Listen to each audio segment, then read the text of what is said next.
On day 31 of Russia's invasion of Ukraine, Russian missiles struck a fuel depot in Lviv, a rare attack on a city just 70 kilometers from the Polish border. U.S. President Joe Biden, whilst winding up a whirlwind visit to Poland, met with refugees and castigated his Russian counterpart, Vladimir Putin, bluntly calling the Russian leader a butcher who cannot remain in power. In the meantime, Ukrainians in Kharkiv have begun piling sandbags around major monuments to protect them from Russian bombardment. NTV's Leila Mohammed has more.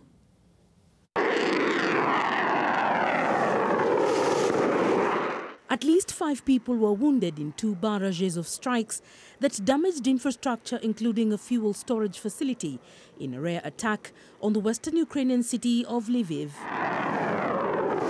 The city's mayor, Andriy Sadovy, says a fuel storage facility caught fire after the first strike, while the second round inflicted considerable damage to a defense facility in a residential area. Russian forces are also reported to have taken control of a town where staff working at the Chernobyl nuclear site live and briefly detained its mayor. Ukrainian officials are reporting that the mayor of Ukraine's capital, Kiev, has cancelled a curfew announced just hours earlier for Sunday. The month-long Russian invasion in Ukraine has the international community irked. U.S. President Joe Biden has castigated President Vladimir Putin over the war in Ukraine, bluntly calling the Russian leader a butcher who cannot remain in power.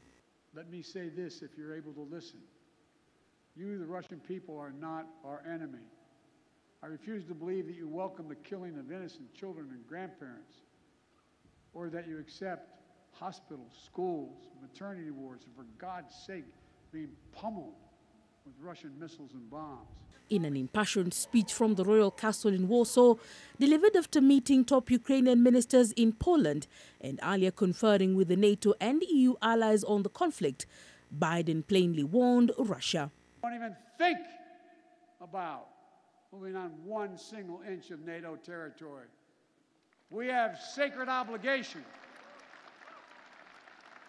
We have a sacred obligation under Article 5 to defend each and every inch of NATO territory.